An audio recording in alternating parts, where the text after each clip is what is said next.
प्रयागराज मांडा block क्षेत्र के महेवा कला गांव में 109वीं रामलीला का आयोजन किया जा रहा है, जिसमें बृहस्पतिवार रात मुकुट पूजन और नारद मोह की रामलीला का मंचन किया गया। ये धार्मिक आयोजन पूरे क्षेत्र में अपनी ऐतिहासिक महत्ता के लिए जाना जाता है। रामलीला के प्रबंधक आशुतोष श्रीवास्तव ने बताया कि यह रामलीला 109 वर्ष पूर्व शुरू हुई थी, जब विद्युत के अभाव में रोगन और कपड़े का मसाला बनाकर मंचन किया गया था। मोटे कागज का प्रयोग कर होंठ से मुकुट आदि बनाए गए थे। आज भी यह धार्मिक परंपरा जारी है, जिसमें गांव के पढ़े लिखे और बड़े पद पर आसीन लोग प्रभु श्रीराम की लीला का मंचन करते हैं। इस आयोजन में हिंदू और मुस्लिम समुदाय के लोग शामिल होते हैं, जो इसकी सांस्कृतिक महत्ता को दर्शाता है। नारद मोह की रामलीला में इंद्र ने अपने गुप्तचर से नारद की तपस्या की जानकारी ली और कामदेव को भेजकर नारद की तपस्या भंग करने का प्रयास किया। कामदेव ने अपने पुष्प बाण से नारद को मोहित किया, जिससे नारद की तपस्या भंग हो गई। कामदेव पर विजय प्राप्त होने से नारद को अभिमान हुआ। श्रीहरि ने देवर्षि का अभिमान नाश करने के लिए माया से एक सुंदर नगर शीलनिधि का निर्माण किया। माया के बसीभूत हुए देवर्षि नारद शीलनिधि नगर पहुँचे और राजा शीलनिधि की कन्या विष्णुमोहिनी की हस्तरेखा देखकर काम के वशीभूत हो गए। नारद ने अपने हित के लिए श्रीहरि से याचना की। श्रीहरि ने अपना रूप प्रदान किया और बंदर का स्वरूप धारण कर देवर्षि विष्णुमोहिनी के स्वयंवर में पहुंचे। श्रीहरि स्वयंवर में पहुंच विष्णुमोहिनी का वरण किया। श्रीहरि पर क्रोधातुर हुए नारद ने पत्नी वियोग का श्राप दे दिया। श्रीहरि ने माया का प्रकोप हटाया, जिसके बाद देवर्षि नारद को पश्चाताप हुआ और क्षमा याचना मांगी। नारद का मोह भंग होने पर पूरा रामलीला मैदान श्रीहरि के जयकारे से गूंज उठा। अविनाश शर्मा ने श्रीहरि का अभिनय किया, जबकि संदीप मिश्र ने नारद की भूमिका निभाए। इसके अलावा गुलाब चंद्र पांडे ने कामदेव, देवी प्रसाद वैश्य ने इंद्रदेव, आशीष श्रीवास्तव ने ब्रह्मा, अंकित शर्मा ने विष्णुमोहिनी और मनोज वर्मा ने दूत की भूमिका निभाई। रामलीला में शामिल होने वाले लोगों ने कलाकारों की सराहना की और कहा कि यह रामलीला क्षेत्र की सांस्कृतिक धरोहर को बचाए रखने का काम कर रही है। रामलाल की खास खबर।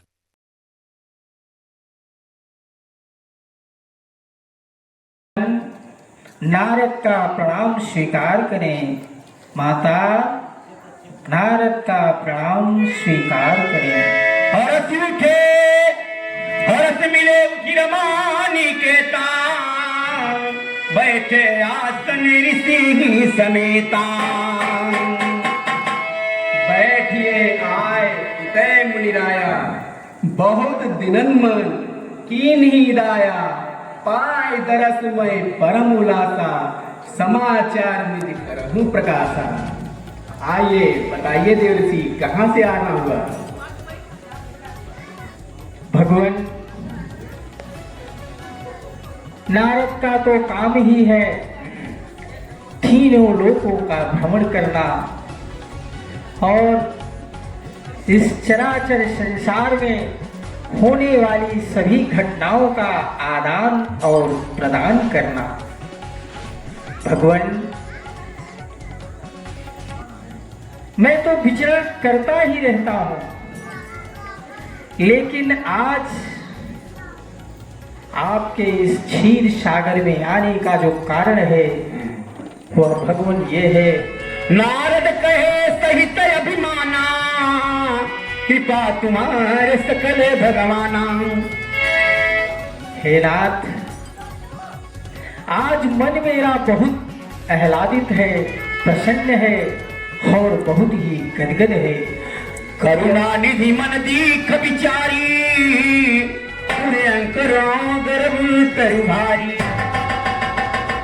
भगवान, यह नारद आपके पास जितनी बार आया है, किसी न किसी देवता, किसी न किसी सुर नर मुनि कुछ न कुछ दूसरे की बात लेकर आपके पास आया है। लेकिन भगवान, आज आपका यह दास अपनी प्रसन्नता लेकर आपका पास आया है। अगर आपकी अनुमति हो भगवान, तो मैं अपनी प्रसन्नता का कारण और व्याख्यान आपसे बता दूं। कब नारद हरिपद सिर नाई, चले हृदय यही मत अधिकाई। अरे नारद, आप अनुमति चाहते हैं? अरे हम चाहते हैं कि अपने मन की प्रशंसा का कारण बताइए कि आप कहना क्या चाहते हैं। बारे प्रभु, धन्य हुआ मैं, धन्य हुआ। अभी तक तो मैं जिसके पास गया, जैसे एक कहावत है कि कुछ लोगों की तो बुद्धि सठिया जाती है, कुछ लोगों ने तो ये राय दिया कि हमसे दूसरे से नहीं, हमसे कहा तो दूसरे से मत कहना। उनको तो ये खराब लग रहा था कि हमसे तो बताया ये गुणगान, मैं तो खुद फंस गया था वहां, ये दूसरे से ना बता दे।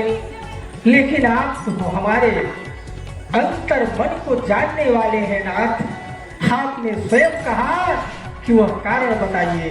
हे भगवान, आपने जब स्वयं पूछ ही लिया है तो मैं अपनी इस प्रसन्नता का कारण आपको बता रहा हूँ। भगवान, मेरा तो काम ही है आपकी तपस्या व आपकी गुणगान में संलिप्त रहना।